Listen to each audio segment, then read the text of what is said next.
Oui, c'est bon. C'est bon, docteur. Agda, c'est bon. Oui. Oui, c'est bon. Allez, d'accord. Donc, aujourd'hui, je vais vous faire toute la promo à la Baloma. Chopé. Oui, toute la rotation. Ok, très Bien bien. vu. Donc, je vais essayer de vous faire les fractures malléolaires. C'est un cours plus ou moins qui est simple. D'accord, je vais vous expliquer un petit peu l'anatomie. Et le plus important, c'est qu'il faut comprendre bien le mécanisme. Je vais essayer de vous expliquer le mécanisme. Si vous comprenez le mécanisme correctement, ça va être gravé à vie. Et donc, on vous demande de classer une fracture malléolaire. Vous allez la classer facilement, même 10, 15 ans après, si vous connaissez bien, vous comprenez un petit peu le mécanisme. Alors, la pince malléolaire, lorsqu'on pète la pince malléolaire, vous savez bien qu'elle est constituée de la partie distale du péroné, c'est ce qu'on appelle la malléole externe ou bien la malléole latérale. Et il y a un prolongement du pilon tibial, c'est-à-dire l'extrémité inférieure du tibia, qui se prolonge en bas et en dedans par une malléole. C'est ce qu'on appelle la malléole interne. Donc, toute fracture qui va toucher une de ces malléoles, on les appelle les fractures malléolaires. C'est-à-dire c'est tout trait de fracture intéressant sur les deux malléoles. La plus importante, ce qu'il faut savoir, que c'est des malléoles sont des fractures articulaires. Et lorsqu'on parle d'une fracture articulaire, ça veut dire qu'elle est plus grave qu'une fracture extra-articulaire parce qu'une fracture articulaire, elle fait partie de l'articulation, de la surface articulaire. Et il y a un impératif qui est très important, c'est qu'elle doit être réduite anatomiquement. Si elle n'est pas réduite anatomiquement, elle va être source de conflit avec l'autre surface cartilagineuse et ça va provoquer de l'arthrose. Donc, toute fracture qui va intéresser les deux malléoles est une fracture malléolaire. C'est des fractures articulaires, mais ce qu'il faut savoir, c'est que la majorité, cette fracture malléolaire, elle va beaucoup plus interférer sur la stabilité latérale, c'est-à-dire frontale. D'accord? De gauche et d'externe et d'interne. Elle va respecter la majeure partie du plafond tibial, ça veut dire du pilon tibial. Parce que lorsque la fracture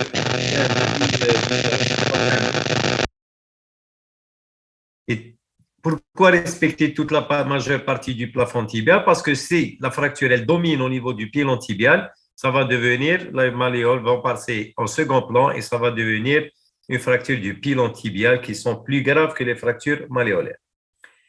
D'accord? Donc, fracture articulaire qui intéresse les deux malléoles en respectant la stabilité latérale de l'articulation. Ce n'est pas la stabilité antéro-postérieure. Et bien sûr, il faut que les traits de fracture dominent au niveau des malléoles et elles respectent le pilon tibial, sinon ça devient une fracture du pilon tibial avec un pronostic différent par rapport aux fractures malléolaires. L'intérêt de la question, il faut savoir que c'est des fractures qui sont fréquentes. Elle est classée en troisième rang après les fractures de l'extrémité inférieure du radius et l'extrémité supérieure du fémur, c'est le sujet âgé. Elle est grave, je vous ai expliqué, parce qu'elle est fracture articulaire et qui dit fracture articulaire, il risque d'altérer la congruence articulaire et être source de pseudarthrose, d'arthrose plus tard. Le diagnostic, on ne peut pas passer à côté d'un diagnostic de fracture malléolaire parce que dès que vous voyez une cheville qui est manifestement traumatisée, vous lui faites une radio et vous faites le diagnostic. Donc, le diagnostic, il est radioclinique et très facile. Alors, on dit qu'une fracture, mais chérie, la fracture bimalléolaire, tout traumatisme grave de la cheville est une urgence thérapeutique. Pourquoi c'est une urgence thérapeutique? Parce que c'est une articulation, si vous avez remarqué, elle est superficielle. Il n'y a pas de muscle là. Vous avez directement la peau et l'os. Et dès que vous avez un traumatisme, cette peau, elle est pas bien vascularisée, elle a une vascularisation précaire et rapidement, il y aura l'apparition de ces flictins que vous voyez sur la cheville à gauche et de l'échymose, ainsi de suite. Donc, ça va devenir une grosse cheville bleue avec des flictins. Et lorsque vous avez ces troubles trophiques, ce qu'on appelle les troubles cutanés ou bien les troubles trophiques, dès que vous les avez, et c'est un problème. Vous ne pouvez pas mettre un implant et vous ne pouvez pas opérer parce que si vous opérez une peau qui est mal vascularisée, il y aura une désunion cutanée et elle va mettre l'os et le matériel d'osseo-synthèse, elle va les mettre en nu et c'est pas bon, ça va s'infecter, ça va être la catastrophe. C'est pour ça qu'on dit que c'est une urgence thérapeutique. C'est-à-dire que dès que vous recevez une cheville manifestement traumatisée, il faut la mettre en condition. Ça veut dire la mettre en condition, c'est-à-dire qu'il faut essayer de la traiter avant l'apparition de ces troubles cutanés. Ça veut dire, c'est le RICE, ce qu'on appelle le RICE. R, c'est le repos. I, c'est le glaçage. C, c'est la contention élastique. Et E, c'est l'élévation. C'est-à-dire qu'il faut donner des anti-œdèmes pour éviter l'apparition. Donc, il faut mettre une compression élastique, il faut mettre un glaçage, il faut surélever le membre pour un drainage veineux et bien sûr mettre cette cheville au repos et donner des anti-œdèmes pour essayer d'éviter cette apparition de troubles trophiques. Et bien sûr, le traitement des bimalléolaires, si on revient 10 à 15 ans avant, on disait que les fractures malléolaires peuvent être traitées soit un traitement orthopédique, soit un traitement chirurgical, et c'est les deux ont traité. Mais maintenant, ces 10 dernières années, le traitement il est devenu beaucoup plus chirurgical que orthopédique, parce que, bien sûr, ça permet une rééducation précoce, c'est-à-dire les avantages d'un traitement chirurgical. Sauf que c'est connu, lorsqu'on opère une bimalléolaire, on doit être parfait. On n'a pas le droit à l'erreur. Si on fait une bimalléolaire et on retrouve après le post-op qu'elle est mal réduite, qu'il y avait des défects, c'est une articulation qui va se dégrader rapidement. Par contre, pour le même résultat par un traitement orthopédique, celle qui a été traitement orthopédique va tenir mieux. Donc, c'est pour ça, lorsqu'on pose un traitement chirurgical, il faut qu'on soit parfait, on n'a pas le droit à l'erreur. Le pronostic de ces fractures, on est toujours dans l'intérêt de la question. Le pronostic, comme on a dit que c'est une fracture articulaire, ça veut dire que c'est une fracture qui va survenir au niveau du cartilage. C'est au moment de l'accident. S'il y a des dégâts cartilagineux, même si elle est bien traitée, elle va évoluer vers l'arthrose. Et si on maltraite, bien sûr, ça évolue rapidement vers l'arthrose. Et c'est en fonction des dégâts cartilagineux au moment de l'accident. Bon, vous avez le droit de poser n'importe quelle question, vous m'arrêtez à n'importe quel moment. Hein. Si vous arrivez à trouver qu'on n'arrive pas, que vous ne suivez pas, là, vous m'arrêtez. Hein. Alors, pour la cheville, vous savez bien que vous avez un péroné, vous avez l'extrémité inférieure du tibia et vous avez l'astragale. Le péroné, en bas, c'est la malléole externe, le pilon tibial. Le prolongement dedans, c'est la malléole interne. Le plafond tibial, c'est le pilon tibial, c'est-à-dire c'est l'extrémité inférieure du radius. Et au niveau de l'astragale, c'est beaucoup plus la poulie astragalienne qui va rentrer à l'intérieur de cette mortaise. Vous allez voir ce que ça veut dire une mortaise. Donc, c'est la même chose pour vous faire rappeler. Vous avez la cheville, elle est constituée d'éléments osseux et d'éléments ligamentaires. Pour les éléments osseux, donc, vous avez la malléole externe, la malléole interne, le pilon tibial et l'astragale de face et profil, vous les voyez. Et puis, vous savez que cette articulation, ce qu'on appelle l'articulation de la cheville, c'est une articulation tibio-astragalienne ou bien tibio-talienne. Ça veut dire que c'est une articulation entre l'astragale et le tibia. Mais en réalité, elle réunit un tenant astragalien et une mortaise tibio-péronnière. Un tenant et la mortaise, c'est des éléments, c'est des termes de menuisier. Ça veut dire, pour agencer une bonne table, pour donner une bonne stabilité, on creuse un vide, c'est ce qu'on appelle la mortaise, et on travaille un tenant, puis on introduit à l'intérieur, et ça donne une très bonne stabilité. Donc, cette mortaise, elle est tibio, c'est ça la mortaise, hein, si on va comparer à le vide, ça veut dire la mortaise de menuisier. Donc, c'est ça ce qui fait la mortaise, c'est la malléole interne, la partie supérieure du péron tibial et la partie médiale du péroné. Donc, c'est ça la mortaise avec le creux ADEC. Et le tenant astragalien, le tenant ADA, c'est l'astragale. Vous voyez qu'elle va, c'est la même chose. Ça, c'est le tenant astragalien, ce que vous voyez comme ça. Et le tenant astragalien, ça rentre et ça donne une bonne emboîture, c'est-à-dire une bonne stabilité de l'articulation tibio-talienne. Ça veut dire les éléments osseux. Alors, c'est quoi cette mortaise qui est tibio-péronière? Ça veut dire elle appartient au tibia, elle appartient au péroné. C'est ce vide qui est la mortaise. Donc, pour le plafond tibial, donc la partie tibiale, c'est l'extrémité inférieure du tibia. Vous voyez le tibia, là, c'est l'extrémité. Son prolongement interne donne la malléole interne. Donc, la malléole interne, elle est tibiale. D'accord? C'est ça. Donc, la mortaise, c'est le pilon tibial, l'extrémité inférieure du tibia, avec son prolongement interne. Mais ce qu'il faut savoir, que la partie, ça, c'est la partie interne, au niveau de la partie externe du tibia, si vous voyez de profil, vous voyez qu'il y a un tubercule.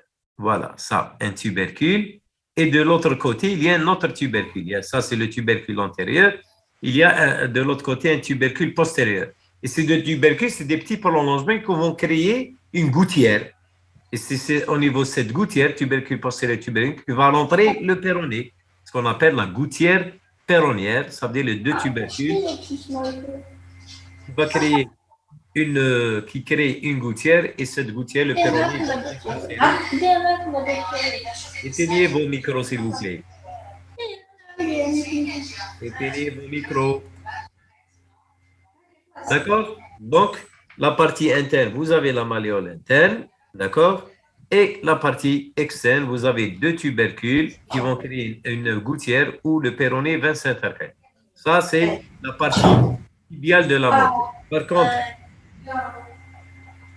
Par contre, la partie péronnière, c'est la malléole externe. La malléole externe, elle a une surface articulaire qui va être avec la joue externe de l'astragale, et vous avez une partie qui est incarcérée à l'intérieur de cette gouttière péronnière.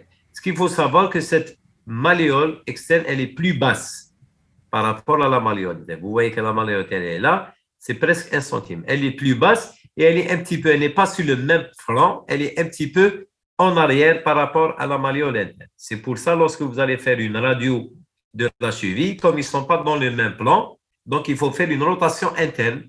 Une rotation interne, ça veut dire dans ce sens, pour ramener la malléole externe en regard avec la malléole interne, pour qu'elle soit en face, et vous allez dans une radio, il faut voir l'internine articulaire complète.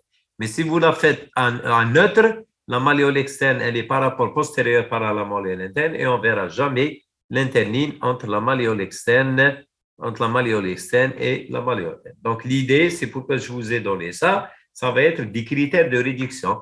Il faut que la malléole externe doit être plus longue par rapport à la malléole interne, et de face, la radio doit être faite en rotation interne de 20 degrés pour mettre les deux malléoles en face, c'est-à-dire sur le même plan. Donc, ça, c'était la mortaise tibio-péronnière. On a les tibiales et péronnières. Pour le tenant tibial, c'est-à-dire le tenant astragalien, c'est l'extrémité. Avant de parler du tenant, il faut savoir qu'au niveau du tibia, qu'en avant et en arrière, il y a deux marges, ce qu'on appelle la marginale postérieure et la marginale postérieure et la marginale antérieure.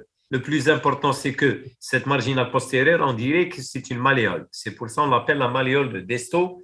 Si vous assistez au colloque, là, on parle de fracture trimalléolaire, c'est-à-dire que vous avez une fracture de la malléole interne, une fracture de la malléole externe, une fracture de la marginale postérieure. Cette marginale, elle descend plus bas, elle est plus épaisse par rapport à la marginale antérieure. Donc, c'est pour ça qu'on l'appelle la malléole de Desto. Et c'est lorsqu'elle est fracturée, cette marginale, généralement, elle est souvent fracturée dans les mécanismes par rotation, et on parle de fracture trimalléolaire. Ça, vous aurez une fracture de la malléole interne, une fracture de la marginale postérieure, une fracture de la malléole externe. Donc, ça, c'était la mortaise tibio-péronnière, ça veut dire elle appartient au tibio et péroné. Puis, vous avez le tenant astragalien. Le tenant astragalien, c'est la partie articulaire de l'astragale, ce qu'on appelle la poulie astragalienne. Et cette poulie astragalienne, c'est elle qui va rentrer à la partie hadia, ce que vous voyez à la surface, c'est elle qui va rentrer à l'intérieur de la mortaise tibio-péronnière. Bien sûr, vous voyez qu'elle a deux surfaces articulaires, trois surfaces articulaires. Cette surface articulaire qui est en rapport avec la malléole interne, cette surface articulaire qui est en rapport avec la malléole externe, et celle-là avec le pilon tibial, c'est ce qu'on appelle la poulie astragalienne. Une chose qu'il faut connaître, que la partie antérieure de cet astragale, elle est plus large par rapport à la partie postérieure. C'est pour ça qu'on parle d'une pince malléolaire. C'est-à-dire lorsque vous faites une flexion dorsale pour admettre la largeur, et lorsqu'on fait la pince va se fermer, et c'est cette partie qui va être à l'intérieur. Donc, chaque fois ça passe, ça s'ouvre et ça se ferme, ça s'ouvre et ça se ferme. Lorsque c'est la partie postérieure qui rentre, elle va se fermer. Et donc, c'est pour ça, lorsqu'on immobilise une fracture de bimalléolaire, il faut la fixer à 90 degrés. Ça veut dire pour que c'est cette surface articulaire la plus large qui va rentrer. Sinon, si vous voulez l'immobiliser en flexion, vous aurez une fermeture. Oui? Oui, j'aurai. Apparemment, ils ont oublié leur micro. Parce que de temps en temps, on a droit. C'est bon pour le moment. D'accord? Donc, lorsqu'il faut immobiliser, il faut laisser faire rentrer la partie pour que la pince malléolaire ne se ferme pas lorsqu'on enlève le plâtre ou lorsqu'on enlève l'offre. Et la pince, elle va être ouverte, donc facilement on va la lubrifier. Mais si on va la faire en flexion avec une fermeture de l'ambiolaire, vous n'arriverez pas à faire la flexion dorsale et ça va être un problème pour la rééducation. Donc, c'est ça l'intérêt de savoir que la partie antérieure est plus large que par rapport à la partie postérieure. Ça, c'était les éléments osseux. Pour les éléments ligamentaires, il faut savoir que vous avez au niveau latéral le ligament collatéral, le ligament externe. En interne, entre le tibia, l'astragale et l'offre, vous avez le ligament interne. Et entre les deux tubercules léorétiques comme le tibia, c'est le ligament tibio-péronéen qui est inférieur. Alors, le ligament collatéral externe est le plus important, c'est ce qu'on appelle un faisceau antérieur, un faisceau postérieur et un faisceau moyen. C'est le ligament tibio-astragalien antérieur. C'est ce qu'on appelle le ligament tibio-talofibulaire. Ça veut dire la fibula, le talus, c'est l'astragale. Et en avant, le deuxième, le ligament talofibulaire postérieur, c'est le même.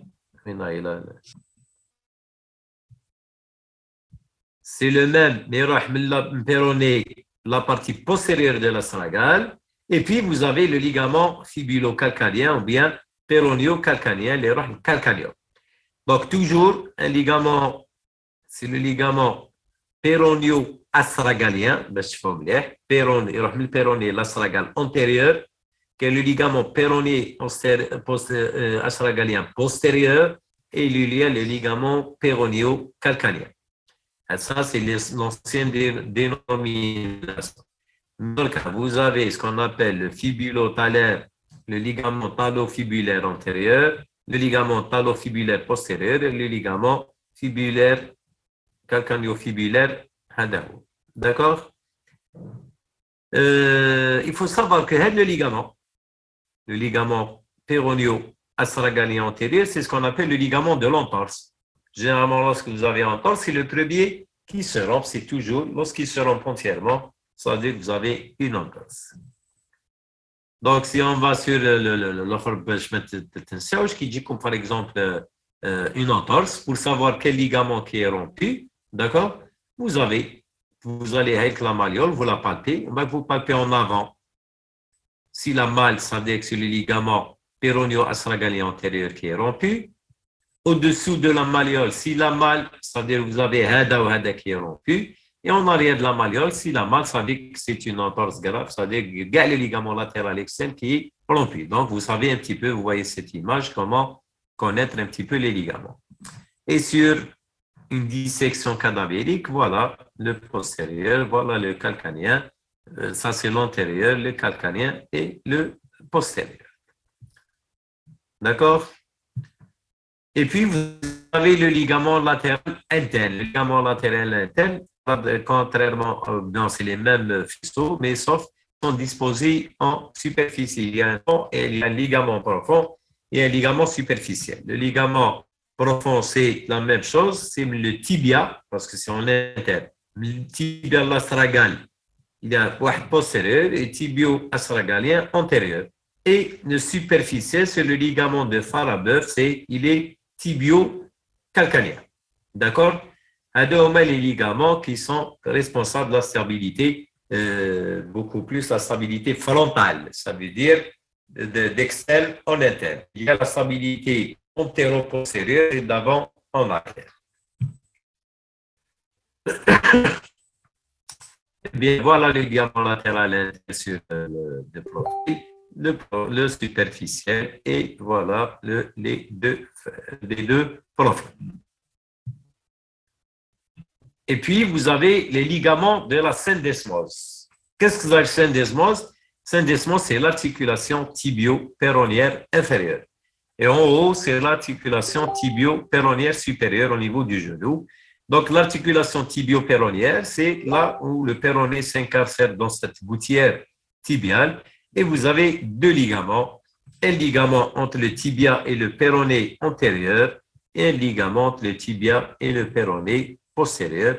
Et c'est ces ligaments qui sont responsables plus ou moins de la cohésion qui va laisser le péroné à l'intérieur de cette gouttière avec le tibia. Dès qu'il se rompt, le péroné va s'écarter complètement au tibia, c'est ce qu'on appelle un diastasis. Et vous verrez tout à l'heure,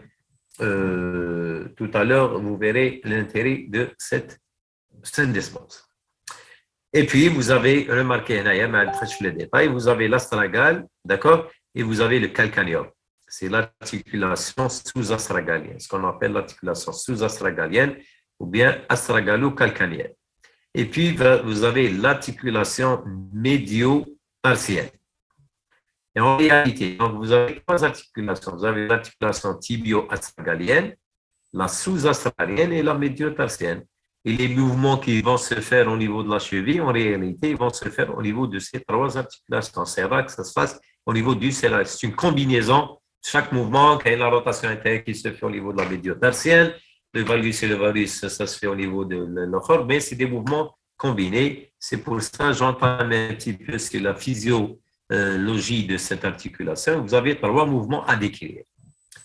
Vous avez, lorsque, par exemple, avec le tibia et avec le dos du pied. Et vous savez que lorsqu'on fait un mouvement, si on se rapproche de l'axe, c'est une flexion. Si on s'écarte, c'est une extension. Si on prend le tibia ou à l'axe, le dos du pied, lorsqu'on rapproche le dos du pied, on fait donc une flexion dorsale. Donc, on fléchit le dos sur la jambe. Et si on va éloigner le dos du pied, on fait une extension dorsale. Mais si on prend l'axe et la plante, lorsqu'on fait les flexions dorsales, on a fait une extension plantaire. Et lorsqu'on fait une extension dorsale, on a fait une flexion plantaire. Donc, en réalité, au niveau de la cheville, on parle de flexion-flexion, mais lorsqu'on parle de flexion dorsale, ça veut dire qu'on a rapproché le dos du pied de la jambe. Et lorsqu'on fait une flexion plantaire à ce niveau, ça veut dire qu'on a fait une extension du dos du pied par rapport à la jambe. Donc, le schéma, il est très simple. Donc, flexion dorsale, flexion plantaire. Et puis, l'autre mouvement, c'est la pronosupination. La pronosupination et la pronation, c'est comme au niveau des deux os de l'avant-bras. Vous prenez le pouce au zénith. Lorsque la paume de la main le regardant dedans, c'est une pronation. Lorsque la paume de la main regarde en haut, c'est une pronation. Alors là, on va prendre le dos la plante du pied. Lorsque la plante du pied, elle regarde en dedans, donc on a fait une supination. Et lorsque la plante du pied, elle va essayer de regarder en dehors, on a fait une pronation. C'est la même chose qu'au niveau de la main et des deux de l'avant. Et puis, vous avez la rotation interne et la rotation externe. Il faut qu'il fasse des anciens cours, il y a certains cours. Le mouvement, il l'appelle adduction et abduction. Mais si vous allez dire que c'est une abduction, c'est une adduction, lorsque vous allez faire le mécanisme, il y a un mécanisme par abduction, rotation externe. Comme ce n'est pas le même mouvement. L'adduction, c'est différente par rapport à la rotation interne. Moi, je vous dis, il faut connaître, vous allez parler de la rotation interne et de la rotation externe. La rotation externe, c'est lorsque c'est lorsque la pointe du pied, elle va tourner en dedans, c'est une rotation interne. Et lorsque la pointe du pied, elle va regarder en dehors, c'est une rotation externe. Et on va laisser l'adduction et l'abduction, c'est beaucoup plus pour le mécanisme. Mais en réalité, il y a trois articulations, la tibio-tarsienne, la sous-astraganienne et la médio-tarsienne. Mais en réalité, lorsqu'on fait un mouvement, ça se passe dans les trois articulations. Vous avez l'association de ces trois mouvements physiologiques. On parle, et de là, on parle de l'éversion et on parle de l'inversion. L'inversion, c'est intérieur et l'éversion, c'est extérieur. Voilà, donc un mouvement d'éversion. Lorsqu'on fait un mouvement d'éversion, vous avez un talus, ça veut dire un talus. C'est une flexion dorsale, une pronation, une rotation externe. Et lorsqu'on fait une inversion, on fait un équin. L'équin, ça veut dire une flexion. J'ai oublié de vous dire ça. L'équin, c'est une flexion plantaire et une flexion dorsale. Donc, lorsque vous faites un talus, lorsque vous faites une flexion dorsale, vous pointez le talon. C'est pour ça qu'on appelle un talus. Et lorsque vous fermez l'équin, lorsque c'est par rapport au biais-beau, varus équin, je ne sais pas si vous connaissez. Biais-beau chez l'enfant, il se met en équin, c'est-à-dire il se met en flexion plantaire. C'est ça ce qu'on appelle l'équin, hein? D'accord? Et c'est pour ça, lorsque vous avez un mouvement d'éversion ou un mouvement d'inversion, vous avez l'association. L'éversion, lorsqu'elle tourne vers le dehors, vous avez un talus, c'est-à-dire une flexion dorsale, une pronation, la plante, elle va regarder en dehors et la rotation externe. D'accord? Si vous avez compris un petit peu cette physiologie, cette anatomie, vous avez le mécanisme. Si vous comprenez le mécanisme, et c'est bon. Vous arriverez plus ou moins à introduire. Alors, qu'est-ce qui se passe dans le mécanisme qu'est-ce qui se passe, comment on peut avoir une fracture bimalléolaire? En réalité, en marchant, hop, puis le pied, il va être bloqué. Soit on fait un mouvement d'inversion, qui est contre les lettres, soit on fait un mouvement de déversion. D'accord? Puis, vous avez un mouvement d'inversion. Pour avoir une fracture, il faut que le corps va intervenir. Il faut exagérer cette inversion. Ça veut dire que le corps, il va tomber du côté, c'est-à-dire si on fait une inversion, il va tomber du côté contraire, ça veut dire du côté de l'autre côté, du côté interne.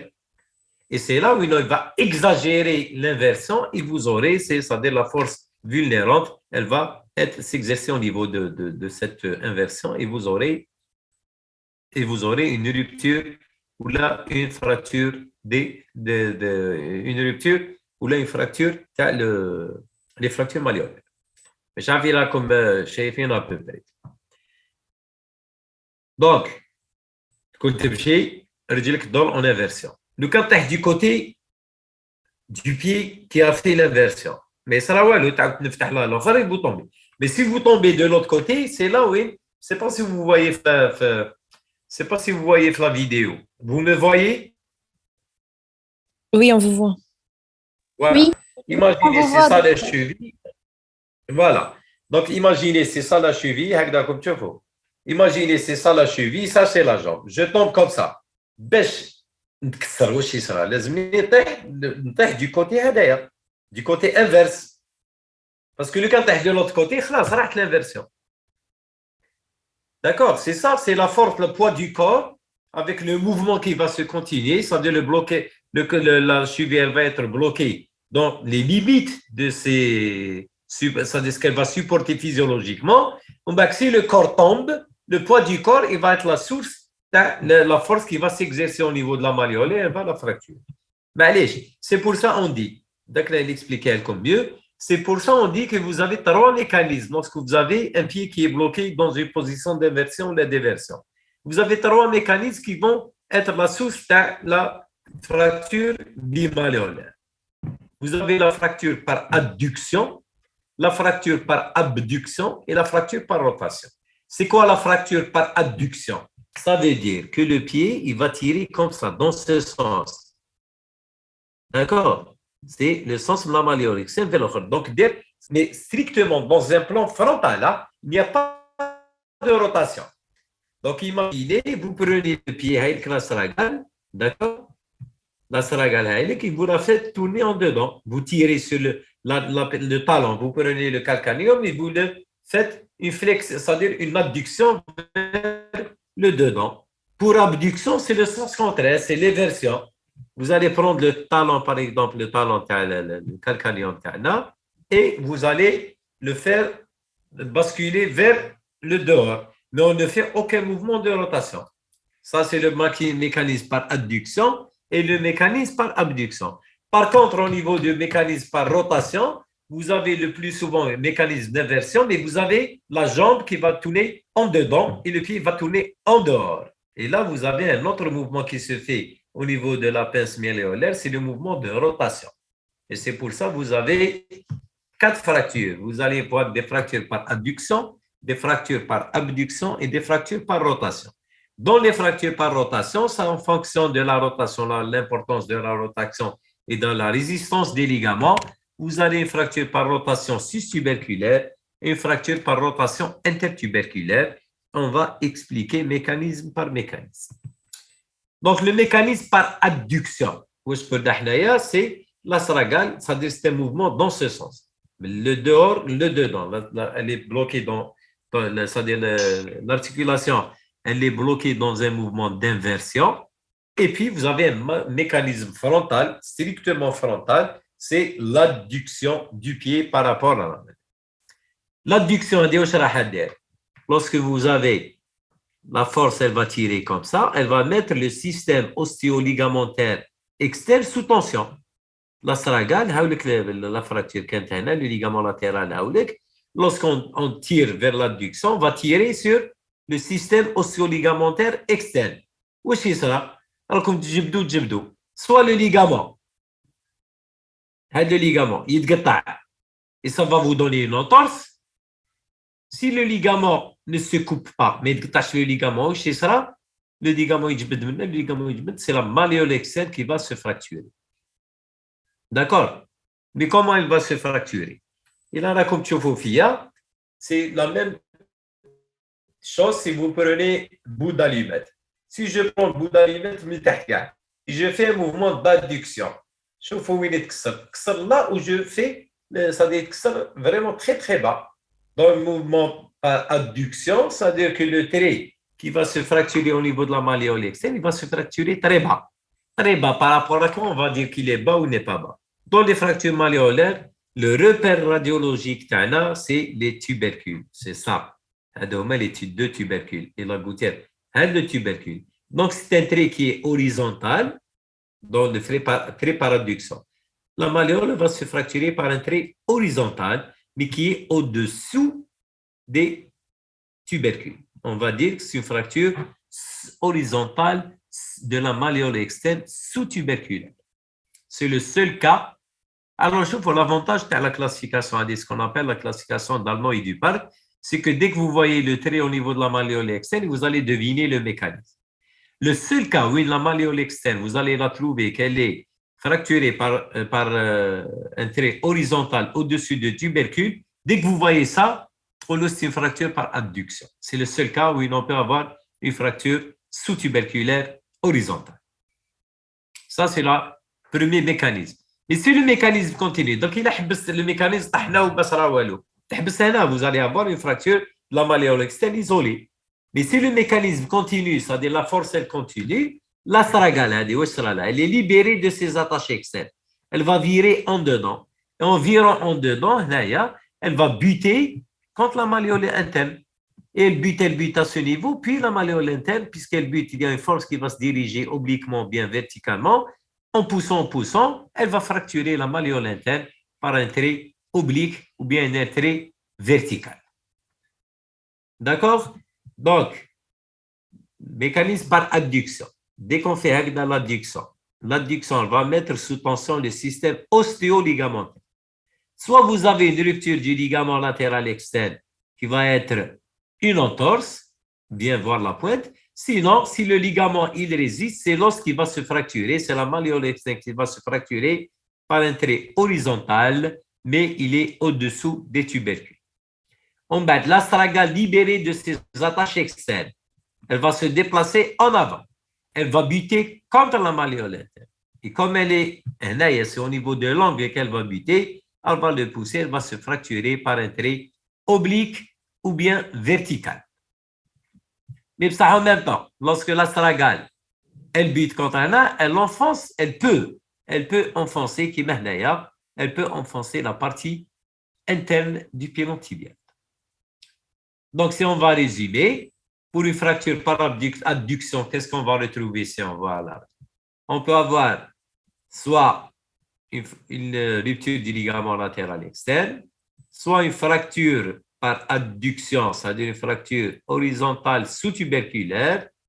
On peut avoir une fracture oblique ou verticale de la malléole interne. Et on peut avoir un enfoncement interne du pylône tibial. Voilà, sur le plan radiologique, fracture verticale, fracture horizontale sous les tubercules, avec les deux tubercules, c'est là où il ne perd les creux. Et vous pouvez avoir un enfoncement du pylône tibial en interne. Ça, c'est les fractures par adduction, c'est le mécanisme par adduction. Puis, vous avez le mécanisme par abduction.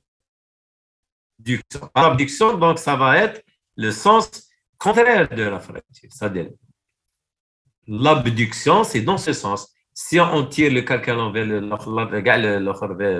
l'osmo, on va mettre le système osseo-ligamentaire interne dans le cas. Soit vous avez une rupture du ligament, c'est une entorse du ligament latéral interne. Si le ligament résiste, la malléole, elle va se fracturer par un trait horizontal. Comme lorsque lorsque vous faites une traction, vous avez un trait qui se fracture très près là où vous mettez la traction. Donc, il va être fracturé beaucoup plus en transmalléolaire, ça veut dire la malléole. Des fois, il peut se fracturer à la base, mais dans la majorité des cas, il se fracture en transmalléolaire, c'est-à-dire la malléole. En bas de l'astragale, libérée de ses attaches internes, elle va basculer en dehors. On bascule en dehors, je veux dire, la malléole externe. Comme la malléole externe a des ligaments obliques, elle tend à écarter la malléole externe. On va les ligaments tibio-péronés vont devenir horizontaux. On va qu'à un certain moment, si le mécanisme continue et la force continue, ils vont se rompre. En se rompant, les malléoles externes vont s'écarter du tibia. En s'écartant du tibia, d'accord, elle va provoquer une diastasis. C'est quoi diastasis? Ça veut dire un vide entre le péroné et le tibia. Et le péroné, normalement, il devait, la gouttière, normalement, il chevauche avec le tibia. On ne va pas se vide. Puis, elle va se fracturer. Elle va se rompre les ligaments de la syndesmose. C'est un diastasis frais. On va dire par exemple, le bout d'allumette, d'accord, comme si vous faites une traction, il est fort. Ça, si vous le poussez, il se rompt très haut. Et elle va se rompre. Et lorsqu'il va se rompre, comme il n'y a pas de mécanisme de rotation, il va se fracturer par un trait horizontal, mais qui est au-dessus, c'est-à-dire en haut des tubercules.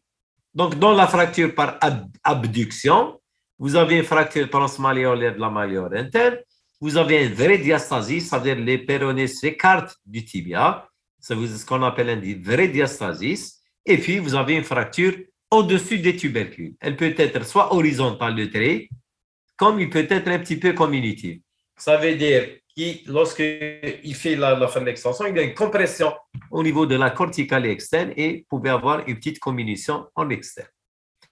Et bien sûr, l'astragale, comme elle peut enfoncer en même temps le pylône tibial en externe.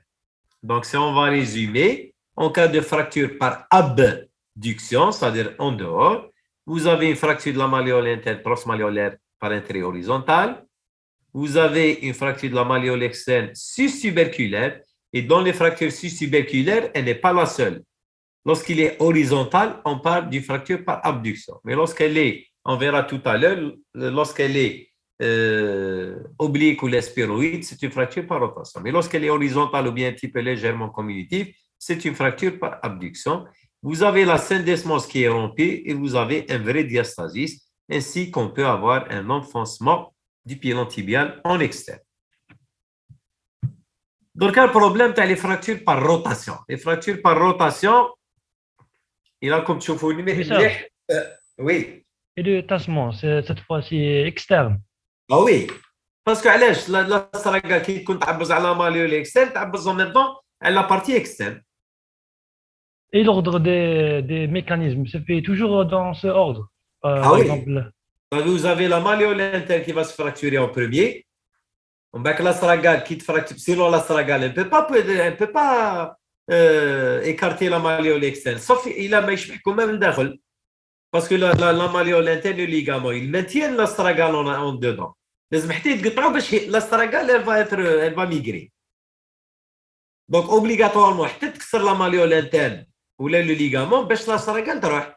ومعك لا سراغال كي تروح اي تعبز على ماليول اكسترن en même temps elle peut enfoncer اي تعبز هنا وهنا donc elle peut enfoncer le pilon tibial et elle écarte la malléole externe puis elle va la fracturer en haut ou bien sûr هادوما puisque le péroné il est maintenu au tibia par les ligaments de la syndesmose ça كي تبدا طبع نتايا لا ليغامون هادوما يجعدوا à un certain moment si le mécanisme continue ils vont se rompre لازم حتى يقطعوا داكور حتى يقطعوا باش البيرونيز يروح بلوس كي يروح بلوس il va se fracturer en haut au-dessus des tubercules par un trait horizontal ou bien légèrement communiqué mais en même temps l'astragale طبع هنايا وطبع هنا donc elle peut enfoncer le pilon tibial en externe d'accord merci beaucoup. ok donc يبقى البروبليم تاع la rotation externe الى راكم تشوفوا فيها مليح. Imaginez, c'est ça la malléole interne, externe, et ça, c'est la malléole interne. Lorsqu'il y a un mouvement d'abduction et d'adduction, l'astragale راهي هنا تروح تطبع directement la malléole هكذا ولا تطبع la malléole هكذايا. Mais lorsqu'on a un mouvement de rotation, qu'est-ce que vous avez un mouvement de rotation? راكم تمشيو le plié, il est bloqué en inversion et le corps il dort en interne. C'est-à-dire le tibia il dort en interne et le pied dort en externe. Mais شايفين راكم شايفين.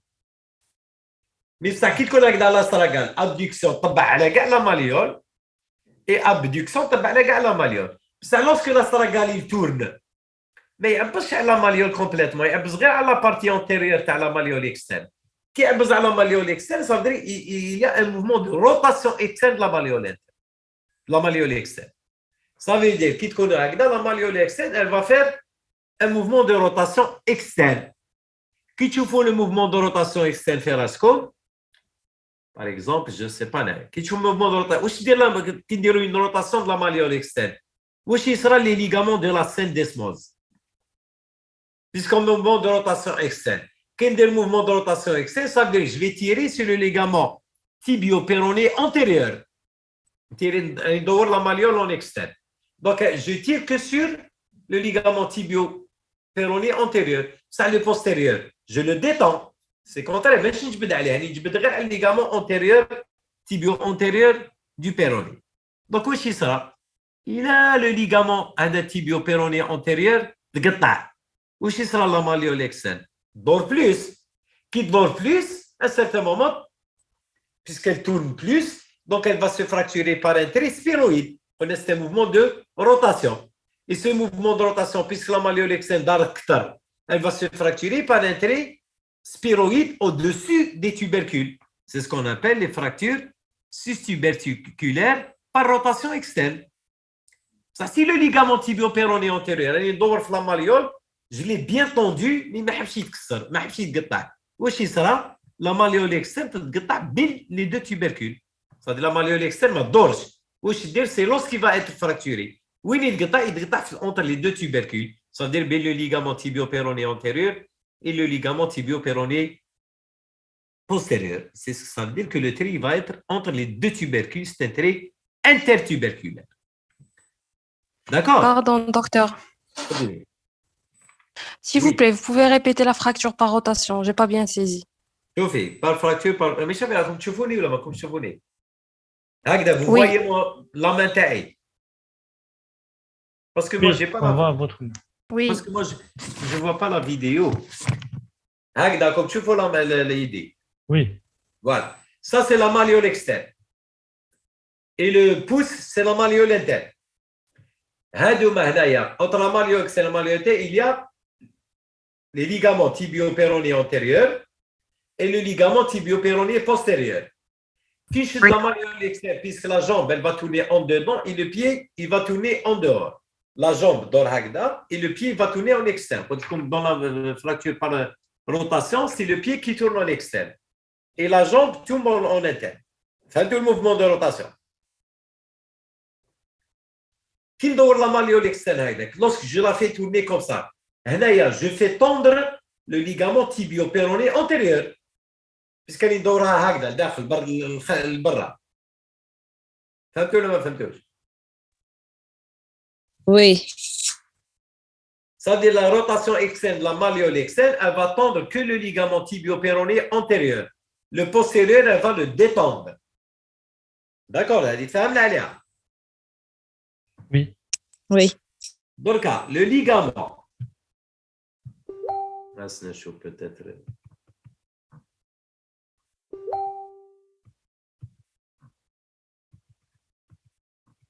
Je vais voir s'il y a un autre schéma qui peut.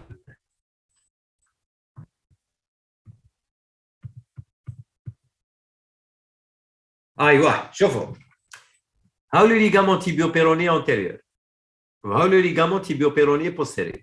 Si je prends la malléole et je vais la tourner vers moi en externe, c'est-à-dire je vais tirer dans le sens. Qu'est-ce que je vais faire هنايا? Je vais tendre هذا اللي نجعد فيه ولا malléole qui dort dans le sens, c'est-à-dire في هذا le sens. مش راكم تبعوا. هاو le tibio-péroné antérieur. هاي la malléole externe وهاو le tibio-péroné postérieur. Si je fais tourner la malléole externe dans ce sens, c'est-à-dire maintenant هكذايا, je la prends, je la fais tourner comme ça. واش راني ندير؟ هذا اللي نجعد فيه وهذا je le détends. صح. دركا إلى هذايا il va être tendu à un certain moment. Soit il a détend. La malléole externe, elle va tourner plus.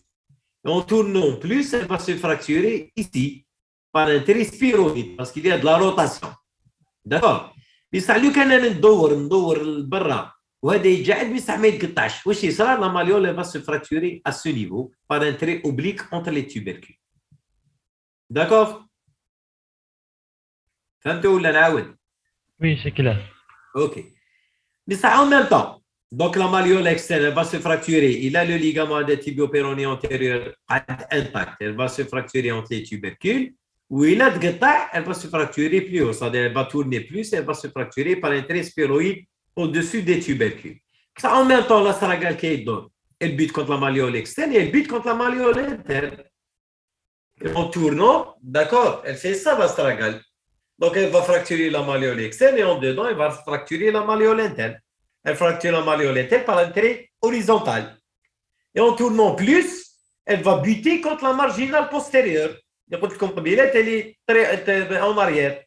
Elle va la buter et elle va la fracturer en même temps. Ça veut dire dans les fractures par rotation, vous avez non seulement la fracture de la malléole externe, vous avez la fracture de la malléole interne et vous avez la fracture de la marginale postérieure. D'accord? C'est pour ça qu'il a fait tout le mécanisme. Il y a la classification d'Alno et du parc. Normalement, il a fait tous les mécanismes. La fracture d'Alno et du parc, vous allez la faire sortir. L'essentiel, ce qu'il faut retenir, l'avantage de cette classification, c'est que pour savoir c'est quoi comme type 1 ou la 2 ou la 3 ou la 4, vous allez voir la malléole externe. Si on va résumer, la malléole externe, il y a une seule fois où elle est horizontale au-dessous des tubercules. C'est toujours une adduction, mais elle est un petit peu rare. Quitte la malléole externe fracturée entre les tubercules. Un seul cas, c'est les fractures intertuberculaires. Sauf dans les fractures où vous avez un trait au-dessus des tubercules, il peut être horizontal, c'est par fracture, par abduction, où il est qu'un sphéroïde au-dessus des tubercules, c'est une fracture par rotation externe sus-tuberculaire. Je m'explique. Ça veut dire que les classifications du parc et Arnaud sont classées en 4 stades, ou en 4 types. Le type 1, c'est les fractures par adduction. Qui t'a dit de faire le mécanisme par adduction, on a La malléole externe, elle est fracturée par un trait horizontal au-dessous des tubercules. Ça veut dire que les ligaments de la syndesmose sont intacts. Vous pouvez avoir un trait au niveau de la malléole interne, puisque la malléole externe, elle va pousser, elle va le fracturer par un trait oblique, ou ça peut être vertical. Ça veut dire qu'au niveau de la malléole interne, le trait il est basimalléolaire ou bien transmalléolaire. Basimalléolaire, au niveau de la base, il est oblique ou vertical. Et vous avez, ça peut être comme ça, quand vous pouvez avoir un tassement du pilon tibial en interne. Donc, toujours, lorsque vous parlez de cette classification, vous parlez de la malléole externe, vous parlez de la malléole interne, vous parlez des ligaments de la syndesmose et du pilon tibial. Donc, on a malléole interne, le mécanisme, c'est par abduction.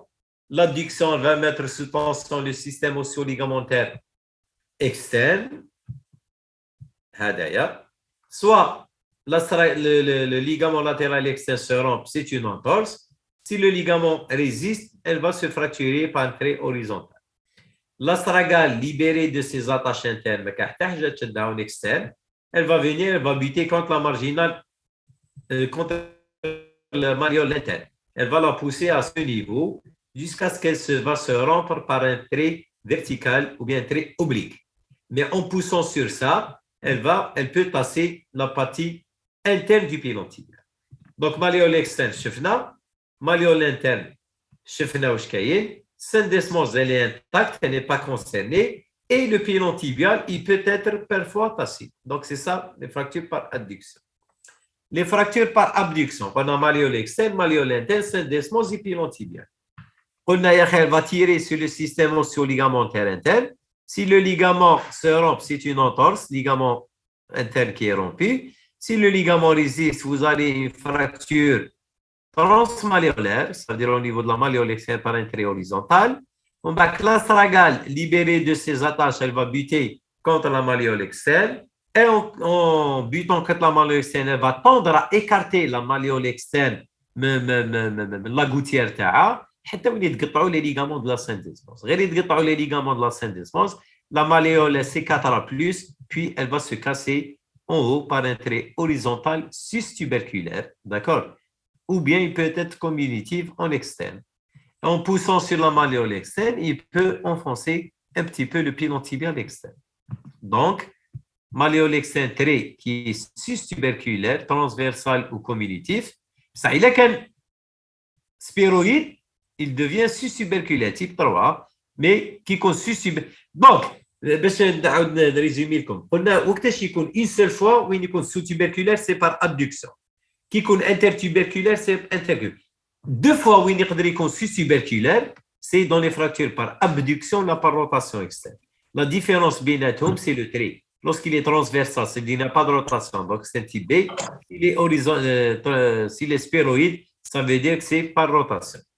Donc, par abduction, malléole externe, c'est un trait sus-tuberculaire horizontal ou communitif. Malléole interne, c'est soit la rupture du LLI ou bien une fracture transmalléolaire. Le syndesmose toujours rompu, ça veut dire qu'il y a un vrai écart, un vrai diastasis, et le pilon tibial peut être passé en dehors. On back dans les fractures par rotation, on a, si le ligament tibio, on back par rotation, si le ligament tibio-péroné antérieur se rompt, la malléole dort bzef, donc vous aurez un trait sphéroïde au niveau de la malléole externe. Et lorsqu'on parle d'un trait sphéroïde de la malléole externe, ça veut dire que le ligament tibio-péroné antérieur est rompu. Si le ligament tibio-péroné résiste, vous aurez une fracture intertuberculaire, c'est la fracture par rotation externe intertuberculaire, ce qui est la plus fréquente, l'intertuberculaire. Hein? C'est 50 à 55%.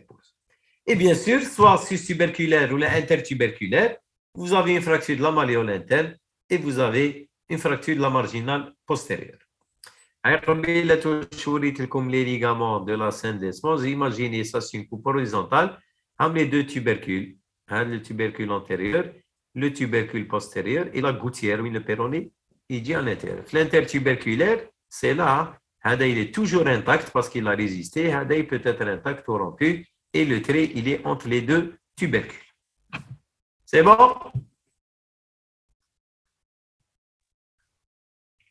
Oui, Bon, c'est un bon. petit peu l'avantage et l'inconvénient qu'a Oui. la vidéoconférence. Hein? D'accord. Alors, pour la clinique, je ne vais pas entrer je vais pas entrer dans le détail. Lorsque vous avez une fracture malléolaire, obligatoirement la cheville, elle est manifestement traumatisée. C'est-à-dire qu'il y a un œdème, elle peut être déformée en fonction du type. Et vous avez. Donc là, vous n'allez pas prendre la cheville, vous essayez de mobiliser. Là, elle est belle, c'est-à-dire qu'il y a une fracture de la cheville. Et là, vous n'allez faire que voir est-ce qu'il y a un problème vasculaire et un problème neurologique.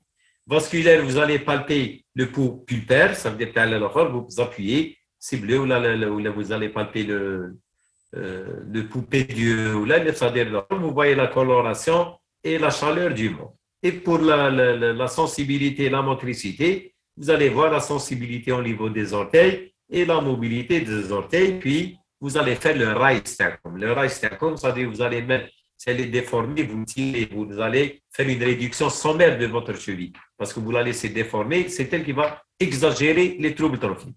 Donc, si elle est déformée, ce n'est pas la peine de faire la radio. Vous prenez le talon, le pied, et vous tirez, et puis vous allez faire une réduction sommaire, pas anatomique. L'essentiel, il n'y a pas de déformation qui risque de léser. Puis, vous mettez une contention élastique, vous soulevez le membre, vous mettez le glaçage, vous allez demander votre examen, vous éliminez les problèmes vasculaires et nerveux, puis vous allez demander les examens complémentaires. Vous voyez, par exemple, là, une déformation pareille, vous allez la tirer, vous allez pas la laisser comme ça, quitte qu'on a il faut faire un parage, ainsi de suite, qui met la prise en charge. Et puis, vous allez faire les pouls, vous allez voir les pouls et l'examen neurologique, d'accord. L'interrogatoire, l'inspection, la palpation. Par exemple, si vous recevez, par exemple, un malade qui m'a hadaya, vous n'allez pas le laisser comme ça. Qu'est-ce que vous faites? Vous prenez les talons et les pieds, vous tirez dans l'axe. Le fait de tirer dans l'axe, vous ne risquez pas d'aggraver quelque chose.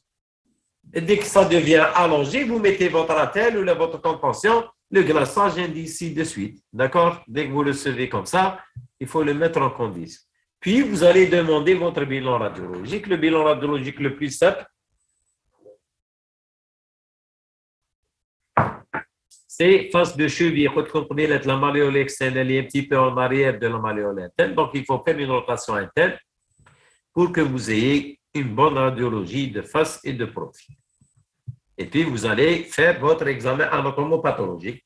Comme dans ce cas, vous allez voir directement la malléole externe. Si vous voyez qu'au niveau de la malléole externe, il est sous-tuberculaire, horizontal, vous allez dire que c'est une fracture par adduction. Si vous allez voir que le trait au-dessus de la malléole, il y a deux types. S'il est horizontal, c'est une fracture par abduction. S'il est sphéroïde, c'est une fracture par rotation externe sus-tuberculaire. Si le trait il est entre les tubercules, vous allez dire que c'est type 4, c'est une fracture par rotation externe intertuberculaire. D'accord? Et puis, vous allez, d'accord, parmi les complications, ce que vous avez comme complications, vous avez toujours des complications précoces, secondaires établies.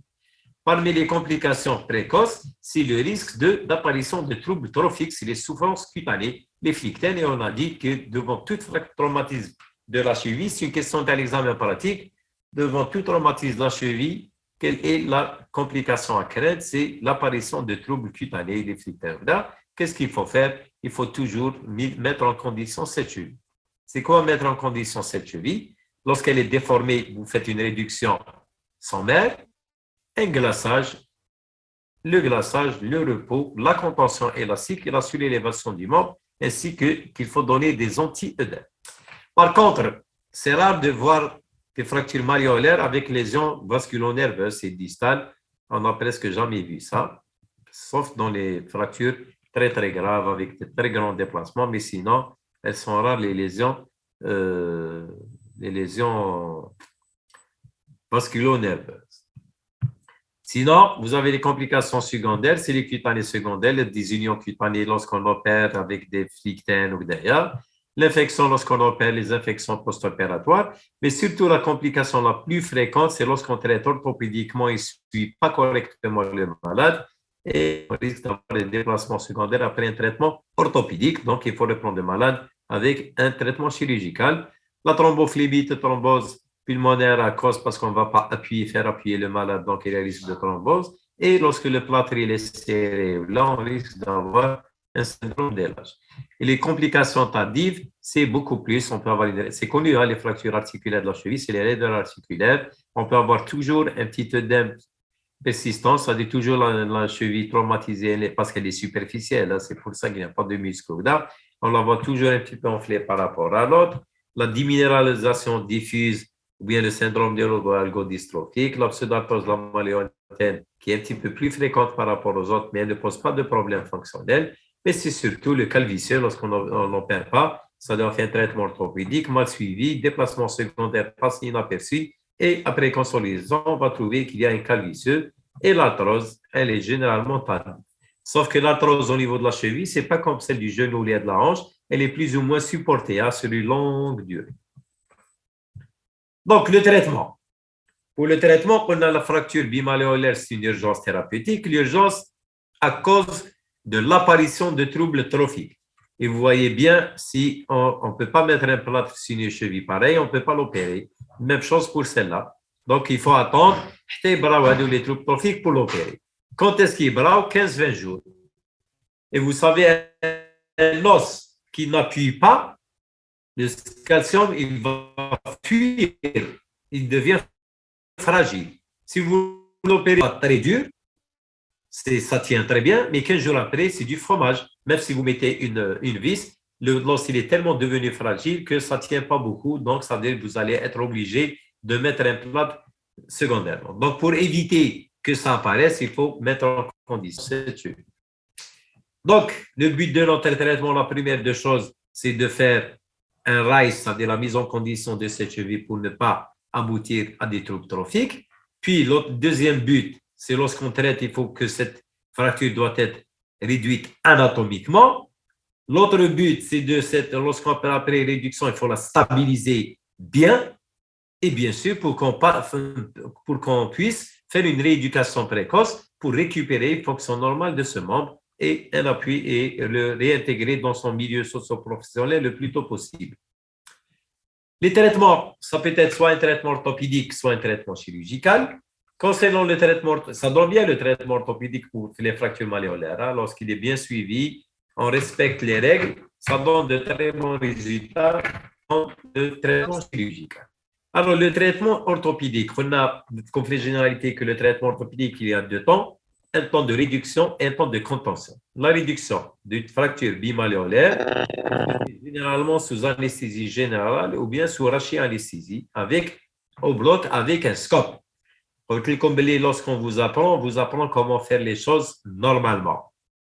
Et ce que vous allez apprendre si vous approchez les urgences, vous allez apprendre ce qu'il ne faut jamais faire. Vous ne verrez jamais généralement une anesthésie générale. Vous allez voir qu'on les réduit à vie. Il faut que dans le malade derrière, c'est ce qu'il ne faut jamais faire. Il faut les faire au bloc opératoire sous anesthésie générale, via loco-régionale, avec la présence d'un amplificateur de brillance. On va faire par manœuvre d'arrache-botte, s'il y a une subluxation, vous tirez le talon, le pied, et vous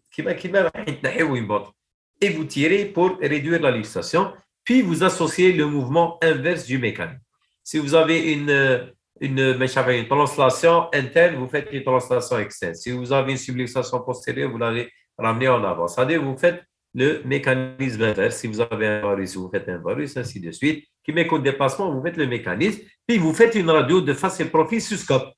Dès que vous voyez qu'elle est bien, vous allez mettre votre botte ou bien votre cururopédure. On a dit les principes d'une immobilisation plâtrée, c'est d'immobiliser l'articulation sus et sous-jacente.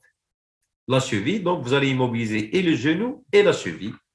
Et puis, comment vous allez savoir est-ce qu'elle est bien ou là? Il y a des critères de réduction. C'est quoi les critères de réduction? Comme le péroné, il est plus long que la malléole interne. Donc, il faut réduire le péroné. Il faut lui donner une anatomie normale. Il ne faut pas qu'il y ait une rotation, il ne faut pas qu'il y ait un raccourcissement. Il faut qu'il soit morphologie normale, c'est-à-dire l'axe et la rotation et la longueur. Il faut que l'internine articulaire, comme tu vois, 1 mm, 1 mm, 1 mm, 1 mm, partout. Il ne faut pas que l'être qu'on 1 mm, on a 4 mm. Il est quand l'internine articulaire n'est pas uniforme sur toute sa longueur de face et profil, ça veut dire qu'il y a un pincement ailleurs et un écartement d'un autre côté, c'est-à-dire qu'elle est mal réduite. Donc, il faut voir que cette ligne articulaire doit être uniforme. Si vous avez 2 mm, il faut trouver 2 mm, il faut trouver 2 mm, 2 mm, de face et profil. Ça veut dire qu'elle est bien là.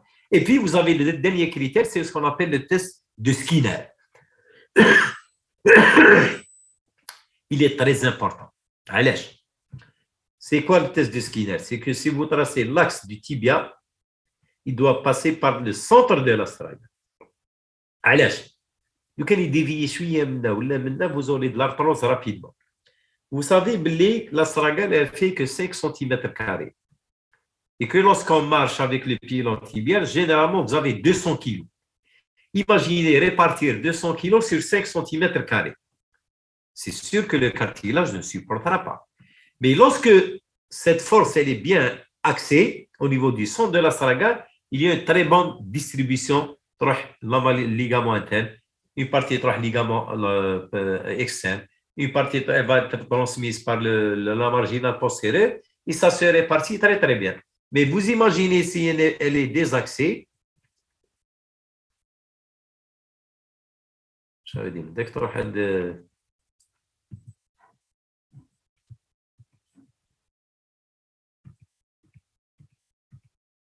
vous imaginez si cette ligne elle est désaxée, donc il y a 200, 150 euros et c'est. Donc elle va dégrader rapidement cette articulation.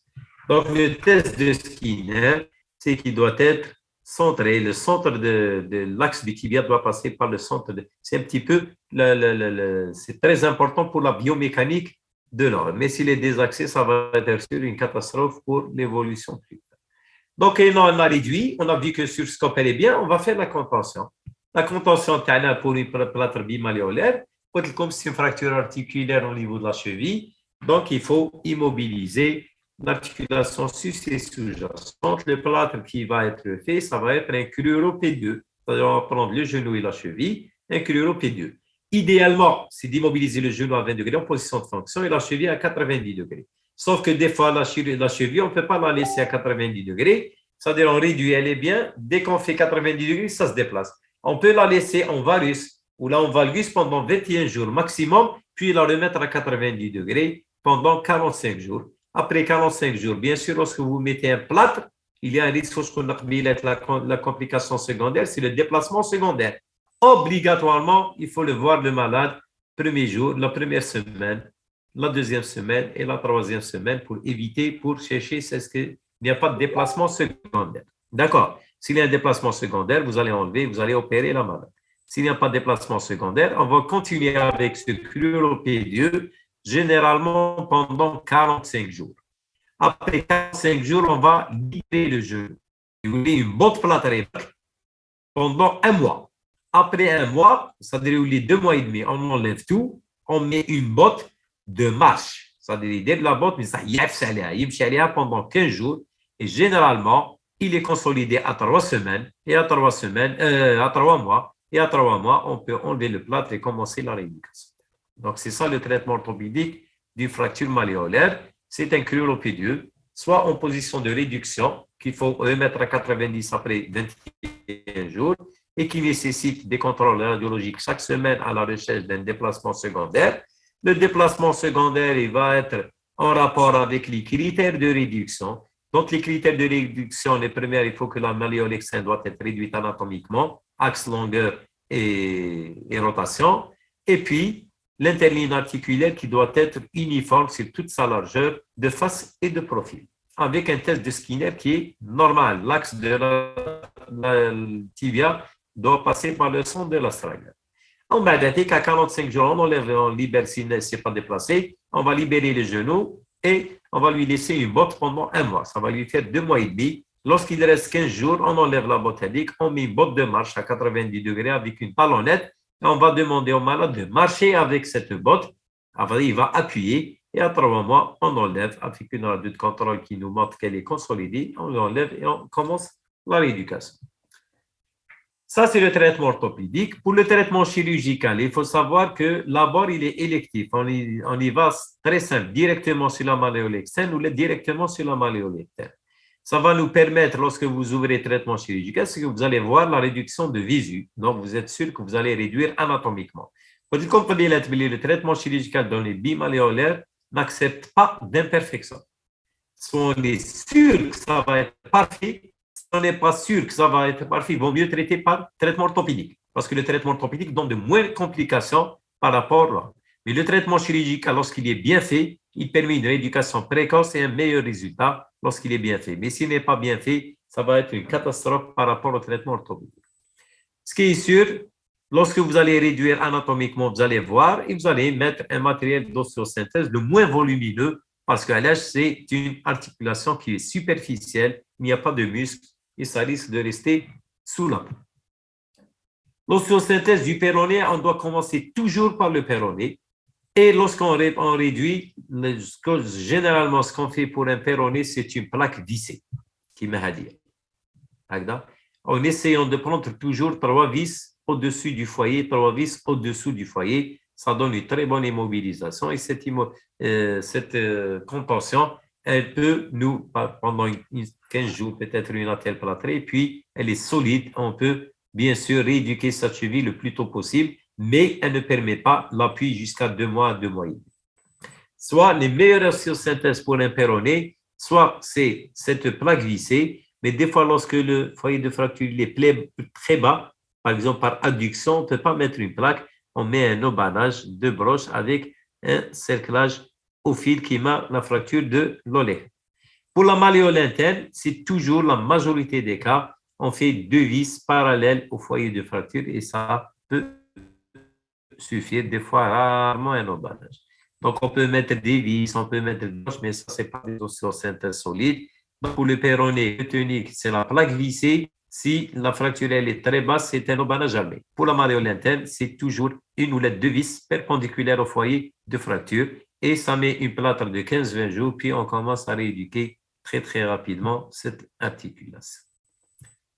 D'accord? Donc, la malléole interne, lorsque le trait il est vraiment vertical, en fait, l'essentiel que les vis doivent être perpendiculaires au foyer de fracture pour que ça donne une bonne compression du foyer de fracture. Et pour les ligaments, lorsqu'on peut les réparer, on les répare. Lorsqu'on ne peut pas les réparer, il faut mettre une vis de syndesmose, ce qu'on appelle une vis dans les types 2, les schémas. Dans les types 2, lorsque l'obanage reste toujours, le diastasie stretch reste ouvert, on met une vis péronée au niveau de la syndesmose, le tibia qu'on enlève 40 jours après. Il n'y a pas d'indication formelle, mais ça veut dire la même indication pour le traitement orthopédique, peut-être la même indication pour un traitement chirurgical. Le traitement orthopédique, il est préféré lorsque la fracture elle est peu déplacée. Lorsqu'on a une ostéoporose chez les sujets âgés, parce que comme l'ostéoporose, c'est-à-dire l'os n'est pas fragile, l'ostéosynthèse ne tient pas, on préfère traiter orthopédiquement. Et lorsque la fracture elle est haute, c'est-à-dire loin de la syndesmose, du péroné, des fois, ce n'est pas très important parce qu'un péroné, on peut l'enlever, on peut laisser 7 cm la malléole externe et la partie moyenne, on peut l'enlever. On peut faire des greffes baies. Donc, lorsqu'elle est très, très haute, on peut faire un traitement orthopédique.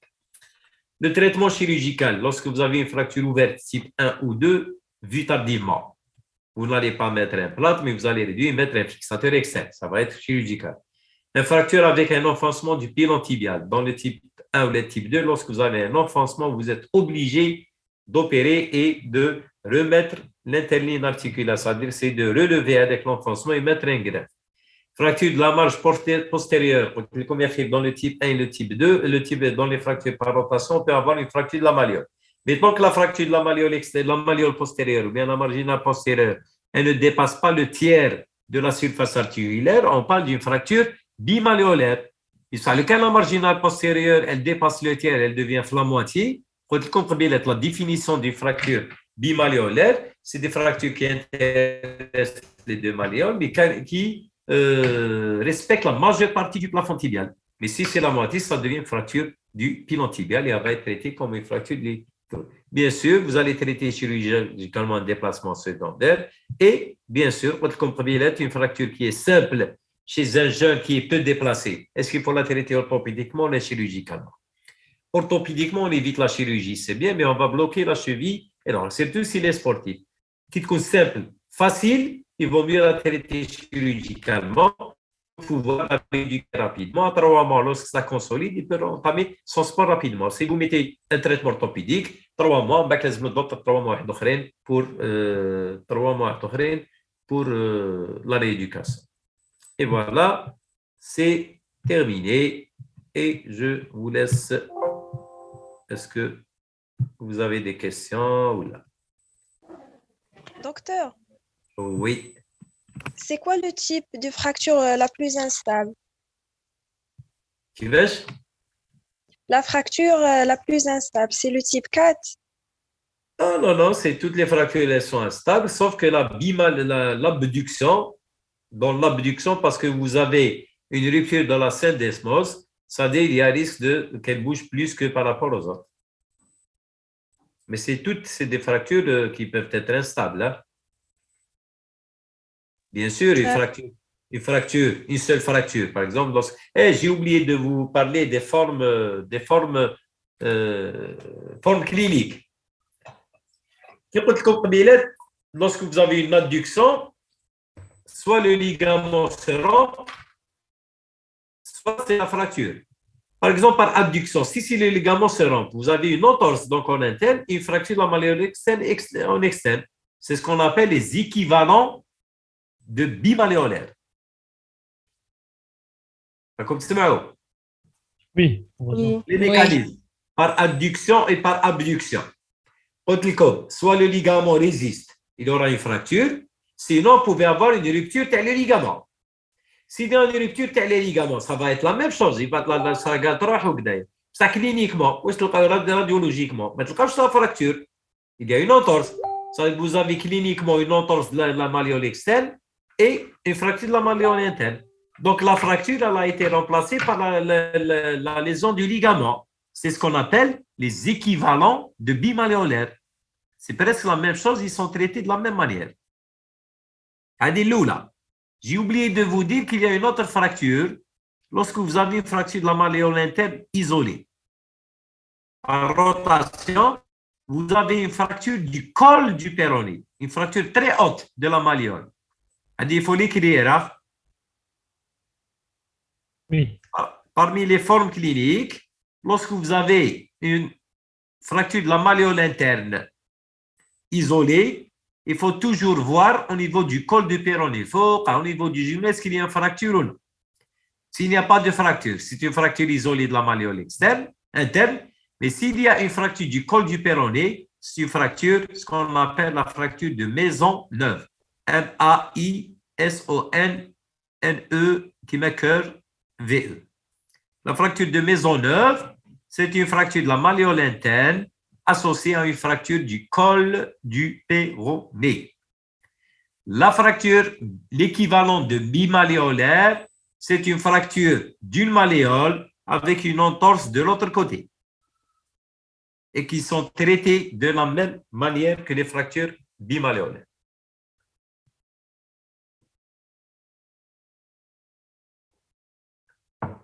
D'accord? Est-ce que vous avez d'autres questions? Docteur, Oui.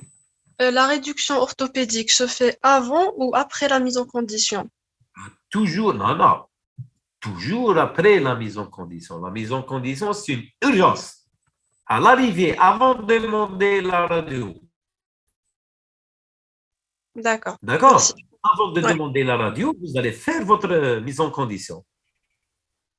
La mise en condition, qu'il faut blesser, bon, vous faites la radio et puis vous faites le traitement à la fin. D'accord. D'autres questions? Profitez, ouais, parce que sinon...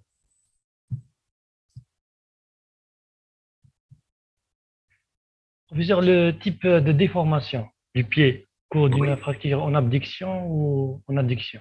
Quelle Oui. est la différence entre les deux? شوف واسمك وحدك tu vas deviner. Si c'est une par éversion, donc le pied il est déjeté en dehors, par abduction.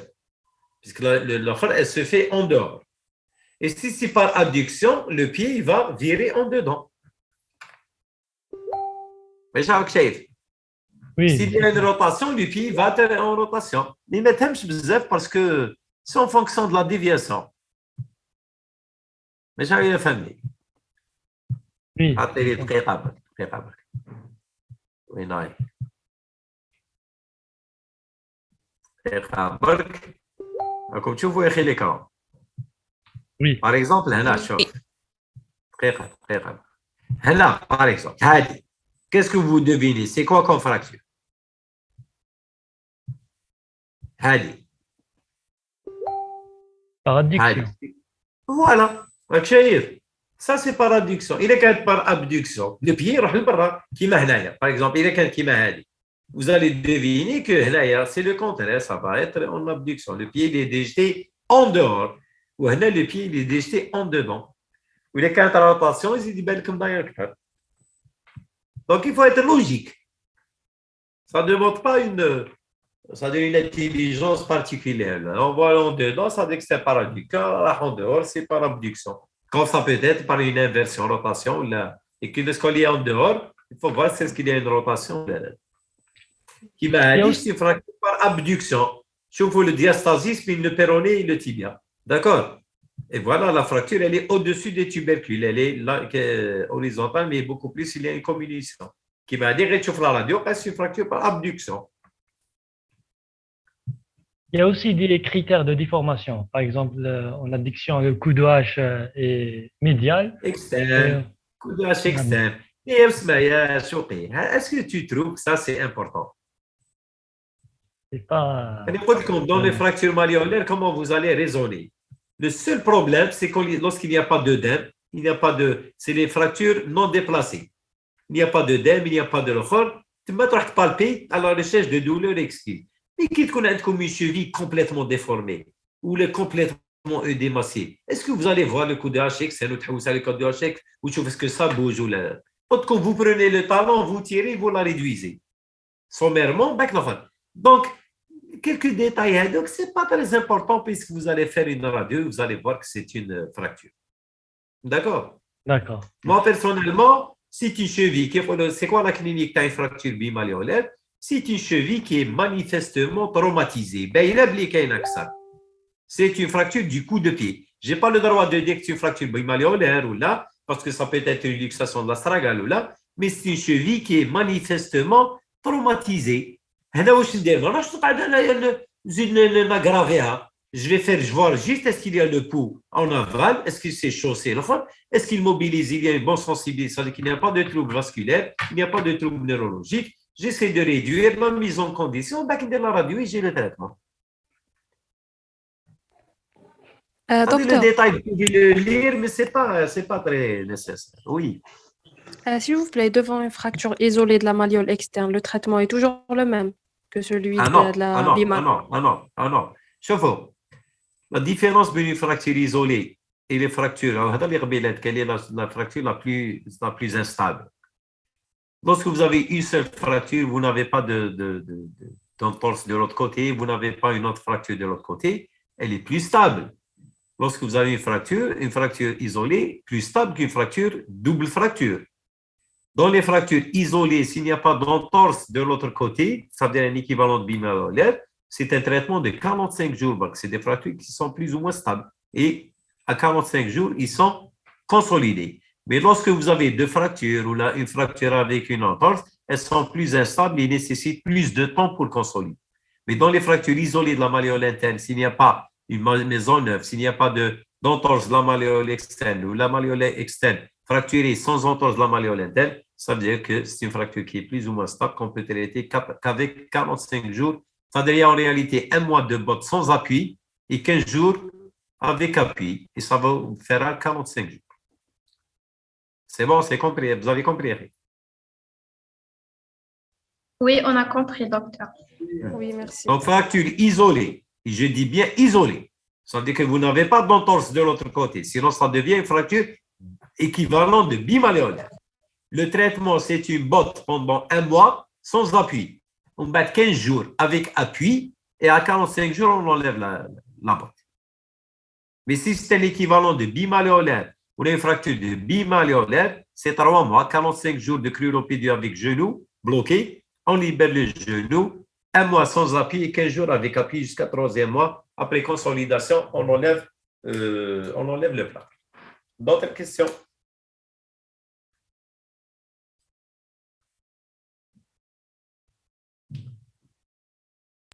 C'est bon? Docteur, il y a une personne dans le chat qui demande à ce que vous répétiez la fracture de type 4. Le type 4, شوفوا هكذا. Oui. Est-ce que vous voyez? Imaginez, c'est ça la malléole externe. Donc, la malléole externe, le tibia, il y a un ligament tibio-péroné antérieur. Il y a un postérieur. Dans les fractures par adduction et abduction, il n'y a pas de rotation. On tire sur la malléole et on tire sur les deux malléoles. Mais dans la rotation, vous faites une rotation externe de la malléole externe. Lorsque vous faites une rotation externe, ça veut dire que vous tirez, vous mettez en tension le ligament tibio-péroné antérieur et vous détendez le tibio-péroné postérieur. Un ligament qui met abduction. Soit le ligament résiste, soit le ligament il va se rompre.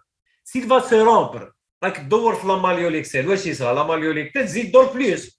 Puisque zid dort plus, elle va se fracturer au-dessus des tubercules. Ça va donner une fracture sus-tuberculaire sphéroïde. Par contre, dans le type 4, le ligament, la malléole externe, elle va se fracturer. La malléole externe, elle va se fracturer entre les deux tubercules. En se fracturant entre les deux tubercules, elle va vous donner, ça veut dire, une fracture intertuberculaire type 4. Et en réalité, c'est la plus fréquente. Voilà. Dans le type 3, Hadouma, le ligament Hadaya, de la malléole, elle n'est pas fracturée, elle est fracturée très haut. Et dans le type 4, puisque le ligament ne s'est pas rompu, d'accord, la malléole externe elle va se fracturer entre les deux tubercules. C'est-à-dire elle est intertuberculaire. Qui tu la radio, vous n'allez pas trouver le trait au-dessus des tubercules, mais vous allez trouver le trait intertuberculaire. Il se rompt entre les tubercules. Et le en de haut, c'est le sus-tuberculaire, il est très haut par rapport au tubercule. D'autres questions? De toute façon, Chouki, Oui. demain, après-demain, je vais essayer de vous imprimer. J'ai un cours en Word, D'accord. photocopie ou pour lire sur le Word. D'accord. D'autres questions? Docteur, dans le type 3 et 4, Oui. est-ce que la membrane interosseuse est toujours intacte? Oui, c'est quoi la question? Dans le type 3 et 4, Oui. est-ce que la membrane interosseuse C'est quoi, type, est-ce que la membrane interosseuse est toujours intacte? Ah bon, voilà, ça j'ai oublié de vous parler. La membrane interosseuse, c'est ce que vous voyez, c'est ce qu'on appelle le ligament interosseux, les débutants. D'accord? Dans l'abduction, d'accord, lorsqu'il y a diastasis, il y a une rupture de la membrane interosseuse, du ligament interosseux. Dans le type 3, lorsque la malléole est trop, elle tourne bzef, vous avez une rupture de la malléole. Mais dans le type 2 et le type 1 et le type 4, la membrane interosseuse elle est intacte. Mais on s'en fout de la membrane interosseuse. Le plus important, c'est les ligaments de la scène d'espace. Merci beaucoup. D'accord? On s'en fout Merci. de la membrane interosseuse. Par contre, là, vous avez bien posé bien la question. Par contre, dans la fracture de Maisonneuve, lorsque vous avez une fracture isolée de la malléole interne, une fracture du col du péroné, la membrane interosseuse, elle est complètement ouverte. C'est ça ce qui fait un petit peu la difficulté de cette fracture. C'est le seul cas où la membrane interosseuse elle est ouverte jusqu'à là où il y a la fracture. Dans la fracture de mésonère, mais sinon on s'en fout de la membrane interosseuse. Merci. D'autres questions? Merci, docteur. Je vous en prie. Il n'y a aucun problème. Est-ce que vous avez d'autres questions? C'est bon, Chopé? Oui, apparemment c'est bon. Voilà. Donc, dimanche, je vais essayer de je vous imprimerai le cours. D'accord. D'accord. حبيت نعطيكم صور directement parce qu'il y a beaucoup de gens qui vont le modifier يخربطوه هكذايا ما كاين اللي font des erreurs يحصلوها فيها. Donc, je préfère vous donner ça, vous l'imprimer, d'accord? D'accord. Et vous essayez de faire passer ça pour les autres. D'accord. C'est bon? Merci beaucoup, professeur. Merci, docteur. Allez, bon fin Merci, du week-end. docteur. Si vous avez Merci à n'importe vous. quoi, bani وفيتكم وعاودكم chaque fois نقولكم si vous avez des questions sur Recording n'importe quoi stopped. ou là, vous avez mon mail, d'accord? Vous pouvez adresser des questions par mail, je vous répondrai. Ou là, vous Merci. venez à Blacknol, ou là, il n'y a aucun problème. مرحبا بكم. Merci. Allez, bon courage. Merci. Il n'y a pas de problème.